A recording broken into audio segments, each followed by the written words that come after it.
everyone. I hope you have been enjoying Full Circle Weekend, whether you were there in person or not. I wish I was able to be there, especially today for Zack Snyder's Justice League being screened in IMAX. I think I am just so happy and excited for everyone who's there being able to witness this masterpiece in IMAX. I can't even imagine how amazing it is. I have seen people share a couple of things on Twitter of how massive the theater is. Running into Ray Fisher, Chris Terrio, so awesome.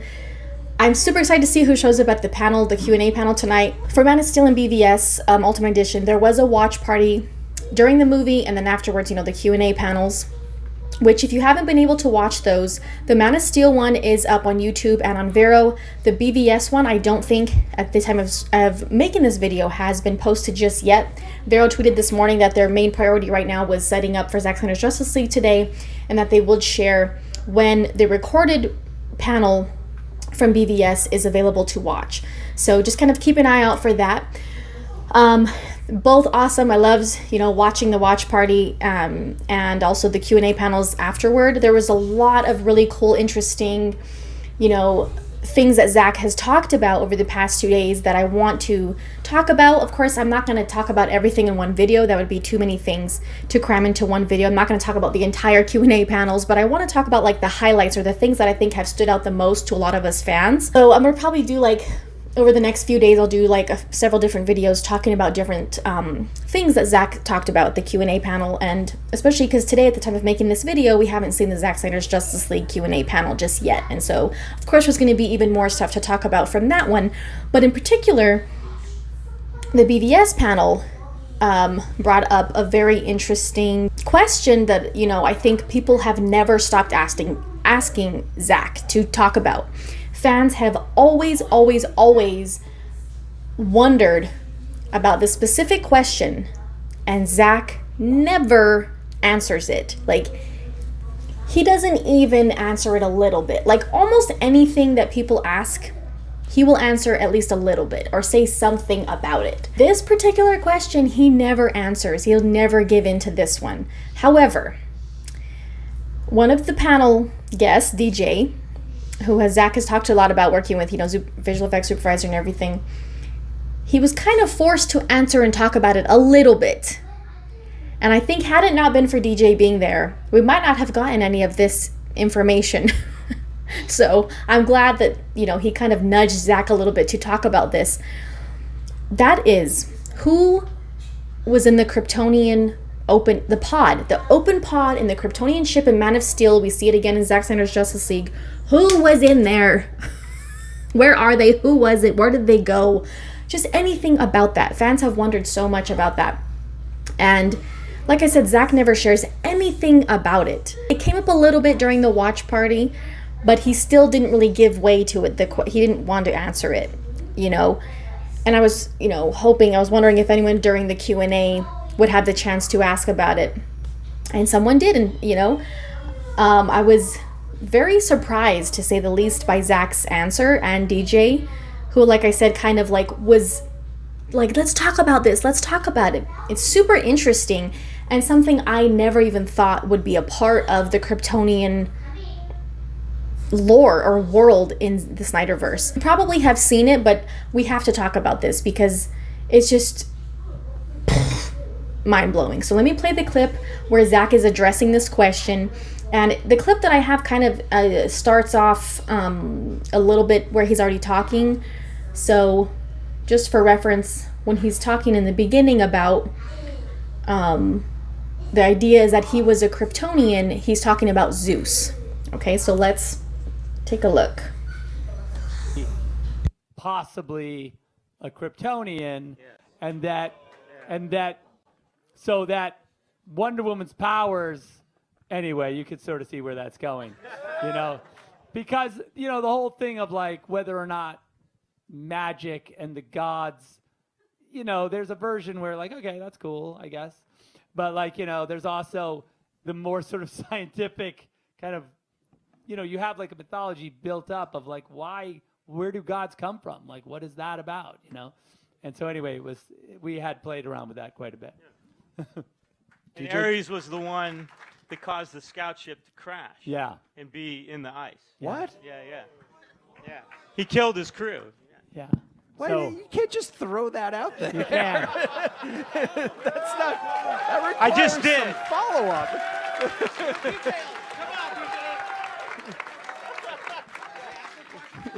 We have a lot of conversations Yeah, about we this do. stuff. So Aren't you glad DJ came instead of Larry? Larry might have said that too. All right, other questions. What? Like, I was so mind blown by that. Like, I'm still thinking about it. Like, what are they talking about? Like, this is insane. I mean, I think I can say that a pretty general consensus amongst a lot of the fans and theory was that whoever got out of the pod was eventually Supergirl. That's kind of just been a thing that has been talked about amongst the fans a lot over the years. Something I kind of had thought about as well was, when Zack Snyder's Justice League came along, and leading up to the release of the movie and everything, after we knew that it was going to come out, was there a Kryptonian at the, in the history battle when Uxas, Darkseid was Uxas at the time, was there a Kryptonian there? Because when Steppenwolf says no Kryptonian, no lanterns, and etc., to me that kind of implied that that they had encountered Kryptonians before and that they were powerful. But if they had just encountered them on Krypton, they wouldn't be powerful, right? They're kind of just like whatever. They don't have those powers that Superman has here on Earth with the yellow sun and everything. So how would they know? Like, why would Kryptonians be a threat to them if they didn't encounter? They could have countered them on other Earths or other worlds, other planets where they still had a yellow sun and had power. So that's also a possibility. But I always kind of felt like since there were lanterns in the history battle and other, warriors, it kind of made sense to me that there would be also, a Kryptonian would have been there, or at least one. They knew that the Kryptonians were a threat. So I felt like that was, mentioned for that reason, since they had come to Earth before, or they had come to, they had been taking over other planets. But Zack, like I said, will never, ever answer this question. And I, for one, never thought it would have anything to do with the old gods. Like, that wasn't even a thought. Like, that would have never, ever crossed my mind. But he said a little bit was during the watch party, it's possible that, there was kind of a thing, this thought that the Amazons could have Kryptonian lineage. And that could also go back to the open, the person who came out of the open pod. Like, Clark wasn't the first, obviously, the only Kryptonian to ever be here on Earth, which we know because that scout ship is like 20,000 years old when they find it in the ice, right? So, obviously, there was a Kryptonian on the Earth, and Amazons were around that long ago because they were there fighting against Darkseid and the parademons and the history battle. So I just think that, I don't know, I never thought that they would have anything like one would have to do with the other. I never thought about that. And so it was pretty mind-blowing to hear them talk about that, and the fact that Ares was the one who caused the crash, because that was another thing that Zack mentioned. He's like, we don't know what caused the crash either, right? And like, no, like we wonder, that's another thing people have kind of wondered, but I don't think it's talked about maybe as much, is what caused the crash landing, because there's other Kryptonian bodies in those pods that have either completely decomposed or they're still decomposing. What caused them to crash and die? Why didn't they make it out of the pods? And someone did, right?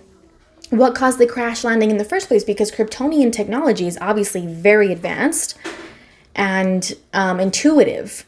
And so what would it'd have to be something pretty catastrophic, assuming that, you'd have to assume it would be something really catastrophic to cause a crash landing and for the crew, or at least most of them, not to survive. So DJ also chimed in and was like, by the way, this is what caused the crash landing, you know, and it was Ares and killed his crew. Like, what? But someone obviously got away. So did that person who got away then become Zeus? It's crazy to think about. It's just wild. And like I said, there was a lot of other things over the Man of Steel panel and BVS panel that I would like to talk about on the channel, but I'm going to, you know, kind of dedicate a video to each of those topics that I want to focus on, because these things, like some of these things Zack has never talked about, like for instance this one. Some of them he kind of has and he's touched on before, maybe expanded on a little bit. So I'll make a few other videos to talk about some of the other things that Zack revealed or talked about that were pretty interesting. I mean, this is just going to open up a whole, like if people had questions about it before, they're going to have way more questions now that they mentioned that, because yeah, that just brought in a whole nother layer to that whole thing. So been a pretty cool weekend. Thank you guys for the support on the live stream and the channel in general. I will be talking a lot more about stuff that Zack said during the Q&A panels in the coming days. So, you know, be on the lookout for those videos as well. But thank you guys so much. Don't forget to like, share, comment, subscribe, and we'll see you guys soon.